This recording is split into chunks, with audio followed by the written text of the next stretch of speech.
Halo, kembali kita ngobrol lagi di hari ini di hari Ahad akhir pekan bersama Bung Rocky Gerung, dan saya harap Anda nggak baper ya, terutama ini karena saya akan ngajak Bung Rocky ngobrolin soal ongkos naik haji yang naik tinggi banget nih, Bung Rocky. Kemarin udah heboh tuh ketika naik tinggi, tiba-tiba muncul berita dari Arab Saudi bahwa Arab Saudi itu menurunkan biaya haji, disebutnya begitu ya, sampai 30%. Sementara kita biayanya itu hampir naik hampir 50%.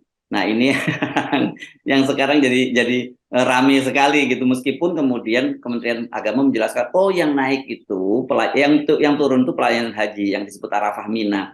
Tapi kalau yang lain-lain kan pesawat, aftur, pemondokan, transportasi tetap naik. Nah, ini tapi orang tetap nggak percaya nih, Bung Rocky.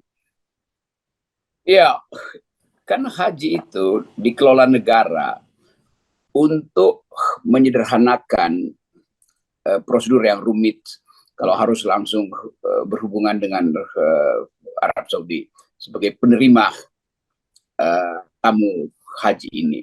Yeah. Kita bicara soal polisi itu. Kalau negara mengasuh batin manusia seperti diminta oleh konstitusi supaya tugas negara kan mencerdaskan kehidupan bangsa, memberi fakir miskin. Di dalam dua pengertian itu ada semacam dalil bahwa negara adalah pelayan rakyat. Gitu. Jadi pelayanan haji adalah bagian dari perintah konstitusi itu untuk melayani rakyat yang mayoritas memang Muslim. Dan bagi mereka yang berniat untuk pergi haji, tentu dia menabung dengan sungguh-sungguh. Karena bagi dia itu adalah satu pengalaman spiritual sekaligus upaya untuk memastikan bahwa hidupnya itu dijamin di akhirat itu. Bukan dijamin oleh negara tuh. Negara hanya menjamin proses untuk pergi naik haji. Jadi filosofinya di situ. Nah, kalau akhirnya negara menaikkan ongkos, itu artinya ada beban yang berat, bahwa ada kecemasan akhirnya orang menganggap bisa-bisa saya nggak bisa pergi haji itu karena ongkosnya naik. Jadi batin yang udah siap akhirnya dibatalkan oleh kebijakan negara tuh. Jadi mungkin dia berpikir, oke, kalau begitu saya nggak akan nabung 25 juta atau membeli antrean 25 juta. Mending mungkin buat anak-anaknya tuh karena daya beli kurang tuh. Jadi niatnya sendiri udah bagus lalu dibatalkan oleh kebijakan publik melalui segala macam alasan. Itu yang membuat orang nggak percaya tuh. Kan harusnya di dalam pertimbangan hal semacam ini ada rasa nikmat warga negara bahwa negara tahu tentang kesulitan ekonomi itu. Maka sebaiknya negara berpikir dua kali untuk membangun IKN, subsidi aja dulu bagian batin dari manusia itu supaya ada kelegaan tuh. Sekarang kita lihat bagaimana rakyat dipaksa untuk bayar premi dulu, dan premi itu kita nggak tahu pergi kemana. Bahwa pemerintah akan bilang silakan audit, oh iya, tetapi ada orang yang menabung 30 tahun dan bagi dia itu akhirat itu udah ada di dalam bayangan dia. Tiba-tiba dia berpikir lagi, jangan-jangan saya nggak nyampe. Jadi pikiran jangan-jangan nggak nyampe itu artinya dia nggak yakin bahwa pemerintah bisa menyelamatkan uang itu. Kalau besok terjadi krisis ekonomi itu karena kesulitan ekonomi dan kita dipaksa oleh negara-negara kreditur untuk bayar tuh, pasti dipakai uang ini dan orang mungkin akan lega juga. Tetapi kalau negara bilang bahwa enggak, itu nggak akan dipakai tuh, orang bilang ya apa, bagaimana jaminannya tuh? Sama seperti penempatan dolar di Bank Indonesia yang dijanjikan nggak akan dipakai untuk pihak ketiga. Buat pihak mana kalau begitu tuh? Jadi kita lihat kontrasnya tuh. Mereka yang mengekspor hasil bumi Indonesia yang juga hasil rakyat Indonesia diberi insentif oleh Bank Indonesia supaya taruh di BI itu langsung masuk rekening BI, nggak perlu lagi rekening bank-bank komersial, tetapi BI mengkomersialkan itu kan memberi insentif pada oligarki untuk taruh uang, itu adalah komersialisasi. Bank Indonesia nggak boleh lakukan aktivitas komersialisasi, dia hanya boleh menjadi jembatan untuk simpan pinjam. Jadi orang akan, mungkin rakyat nggak paham itu, tapi kita yang paham, kita lihat bahwa rakyat kecil diperas, rakyat besar dielulukan, diistimewakan. Jadi kita balik lagi pada kebijakan negara yang orang nggak yakin bahwa dana itu akan disisakan atau disiapkan untuk mereka. Kenapa? Karena ada krisis ekonomi di masa depan. karena bakal ada pergantian kekuasaan di masa depan, di masa depan yang dekat tuh pemilu segala macam. Jadi balik pada tadi, batin yang udah siap untuk pergi beribadah akhirnya terganggu lagi. Dia mesti berpikir jual apa lagi kita kalau begitu tuh. Kalau begitu ada bagian cekcok di dalam keluarga. Ada anak yang nggak bisa disekolahin karena mesti nambahin ongkos haji bapak ibunya. Lalu anaknya mulai berpikir, kenapa sih nggak tunggu saya lulus baru naik haji? Dia nggak bisa terangkan. Ibunya juga bilang, ya mungkin saatnya ini. Tapi karena kamu masih mau sekolah, maka ibu batalkan naik hajinya tuh.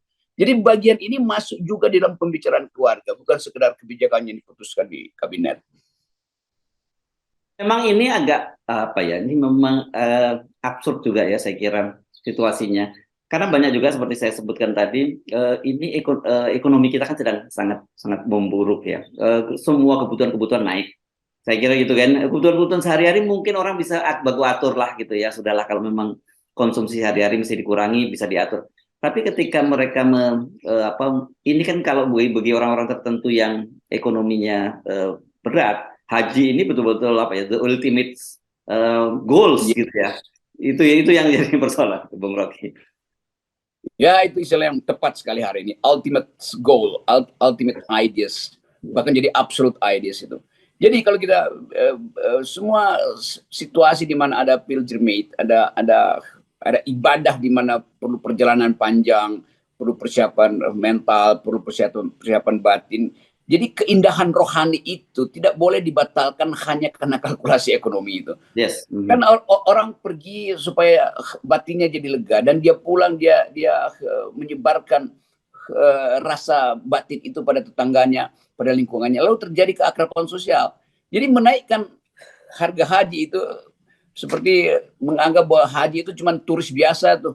Karena itu bisa diketok kapan aja tuh. Padahal ini soal suara hati individu yang betul-betul ingin merasakan kenikmatan beribadat. Yang negara mesti selenggarakan peristiwa itu. Jadi kalau negara bilang, sorry ya kita belum bisa kasih subsidi tambahan karena kita lagi bangun ibu kota. Orang berpikir ibu kota emang tempat haji. Apa ibu kota bisa menjamin kedamaian jiwa? Apa ibu kota bisa melegakan luka-luka batin yang selama 7 tahun ini disiksa oleh politik, disiksa oleh ekonomi, disiksa oleh ketegangan sosial? Kan justru ibadah haji itu melegakan, meluaskan batin kita yang dibuat sempit oleh kebijakan. Nah itu yang sangat mungkin memang tidak bisa diucapkan oleh warga negara yang sederhana, yang hanya menganggap oke, kami tunggu aja tuh, dan menunggu tanpa kepastian tuh. Jadi ini hal yang saya kira refleksi itu, dan saya bisa bayangkan itu. Tapi saya tahu nanti orang akan mulai bully. Rocky Gerung emangnya lu mau naik haji kok lu yang protes-protes? Bukan. Kita mau baca batin orang itu. Mending kita, karena udah biasa kan setiap kali saya ngomong hal beginian, emang lu mau naik haji apa? Kepicikan dan kedangkalan itu membuat kita merasa bahwa orang yang membela kebijakan itu kemudian sekedar melihat haji itu peristiwa teknis ekonomi. Bukan, itu peristiwa berlabuhnya batin pada sesuatu yang suci. Ya, dan sebenarnya memang betul nih orang itu ketika dia menghadapi problem di dunia dan dia merasa bahwa dia tidak bisa memenangkan pertarungan di dunia, ini orang akan beralih kepada akhirat, kan gitu ya. Oh oke, gue menderita di dunia, tapi gue masih punya kehidupan yang jauh lebih baik nanti di akhirat. Itu kalau dari sisi teologisnya begitu ya, Bung Rocky. Tapi mungkin dari sisi sosiopolitiknya ini semacam yang disebut tadi melegakan, katarsis gitu ya. Jadi katarsis itu kalau disumbat dan kemudian dia menghadapi realitas-realitas yang dalam kehidupan yang semakin sulit, saya kira itu bisa jadi ledakan. Ini yang saya kira perlu kita ingatkan pada pemerintah, terutama CQ Kementerian Agama. Gitu. Iya, katarsis itu nggak mungkin diatasi dengan bujuk rayu tuh. Karena dia final dan dia harus ada outlet tadi, dan outlet itu bisa berubah jadi hal apa aja kan. Karena orang merasa kok saya dihambat ya. Jadi nanti negara bilang ya nanti kita atur lagi, kita hitung lagi. Bukan hitung ulang, tapi prinsip bahwa negara tidak memperhatikan tuntutan batin warga negaranya. Jadi poin dasar kita adalah di situ. Apalagi akhirnya diberikan perbandingan bahwa di Malaysia kenapa bisa? Oh karena Malaysia GDP-nya per kapitanya tinggi. Lah kenapa kita nggak naikin GDP per kapita? Bagaimana? Itu kan cuma soal bagaimana mengalokasikan anggaran supaya anggaran negara itu tiba di dalam spendingnya itu pada hal-hal yang mendasar, bukan hal-hal yang absurd seperti IKN, kereta cepat. Memang mau naik haji pakai kereta cepat, mau naik haji mesti cari tiket ke IKN. Jadi orang akhirnya melihat, rakyat mungkin kecil mungkin menganggap bahwa dia nggak bisa rumuskan, tapi di dalam batinnya kan kata Ibu Sri Mulyani, negara ini kaya. Kan kata Pak Jokowi, negara ini bertumbuh di atas Malaysia, di atas segala hal. Kok kenapa Malaysia bisa ya? Oh begini, menurut ekonomi begini, nggak ada itu bullshit menurut ekonomi itu. Karena bagi rakyat yang dia lihat dengan mata batinnya itu nggak mungkin dimanipulasi oleh negara. Jadi sekali lagi rakyat melihat ada disparitas, semakin banyak orang kaya, semakin banyak mobil mewah lalu lalang, dan dibuka fasilitas untuk mengizinkan tenaga kerja asing memperoleh kekayaan, sementara orang Indonesia mau naik haji itu hal yang menjadi perintah batin dari langit itu terhalang oleh kebijakan negara kan. Jadi itu istilah bagus juga tadi, katarsis itu harus akhirnya dicarikan kanalisasi. Iya, jadi ada placement, ada outlet untuk placementnya, begitu kan ya harusnya. Dan haji itu saya kira salah satunya. Dan yang perlu dicatat bahwa dalam kasus haji ini, pemerintah sama sekali tidak mengeluarkan dana, karena dana yang digunakan oleh para haji itu yang sering kali disebut disalahpahami subsidi, itu bukan subsidi, itu uang manfaat, uang yang sudah ditabung bertahun-tahun, uang 25 juta yang dikelola oleh BPKH, dan itu kan kemudian manfaatnya itu dijadikan untuk ongkos naik haji. Nah, sementara kemudian Anda tadi menyinggung, di satu sisi misalnya untuk kendaraan listrik, misalnya pemerintah bisa mensubsidi sampai besar, sampai 80 juta mobil listrik itu bisa disubsidi. Dan kita tahu yang disubsidi itu pasti orang kaya, orang kemudian juga itu perusahaan-perusahaan yang terlibat dalam industri mobil listrik, juga keluarga pengusaha atau pengusaha yang terafiliasi dengan penguasa. Yang begini-begini ini saya kira ini penting, perlu penjelasan yang tidak hanya sekedar bahwa oh ini karena angkot naik. Ya itu intinya tadi. Seandainya kenapa mesti kalau ambil tiket mesti kasih uang jaminan? Apa dia akan batalkan? Semua orang justru ingin tidak batal. Jadi dia nggak kasih jaminan 25 juta pun dia pasti berniat kok. Jadi semua orang yang hari-hari ini melihat kontras itu menganggap pemerintah kok curang amat gitu. Bahkan disebut subsidi, padahal dia taruh 10 tahun nabung dari sekarang, itu memang manfaatnya buat dia, dia nabung kok. Jadi orang terpaksa mesti evaluasi lagi. Kata-kata subsidi itu seolah-olah negara prihatin, negara care, lalu ini subsidi kami ya. Padahal dari awal negara nggak punya duit dan memakai dana haji itu untuk penempatan strategi, dan kita nggak tahu begitu audit, begitu masuk ke rekening pemerintah, itu pemerintah bisa pakai buat apa aja kok. Jadi sekali lagi 25 juta untuk beli tiket itu harusnya nggak ada. Bilang aja begitu tiba jadwal saya pasti bayar. Orang yang menjadwalkan diri untuk pergi 10 tahun ke depan misalnya tuh nggak perlu taruh uang di bank, dia bisa pakai uang 25 juta itu untuk kegiatan dia sehari-hari yang mungkin lebih lukratif, dan pada saatnya dia tahu bahwa dia memang berniat untuk pergi, dan nggak ada niat haji yang dibatalkan hanya karena bisnis dia berantakan kan. Jadi sekali lagi poin dasar itu bahwa pemerintah memanipulasi sesuatu yang sakral hanya untuk mencari keuntungan sesaat melalui pengumpulan dana untuk kepentingan yang nggak bisa dipertanggungjawabkan.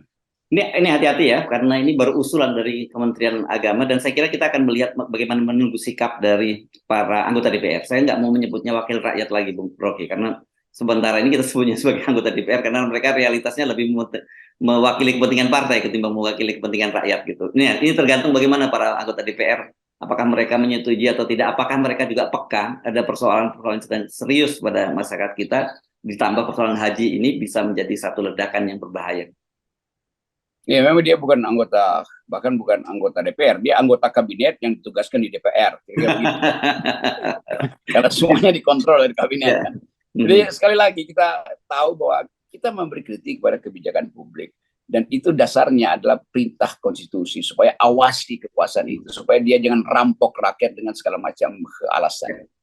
Oke, baik, terima kasih Bung Rocky, dan saya minta tetap saja buat para jemaah haji ini, karena kalau dalam terminologi agama, niat saja itu udah dicatat sebagai pahala gitu ya.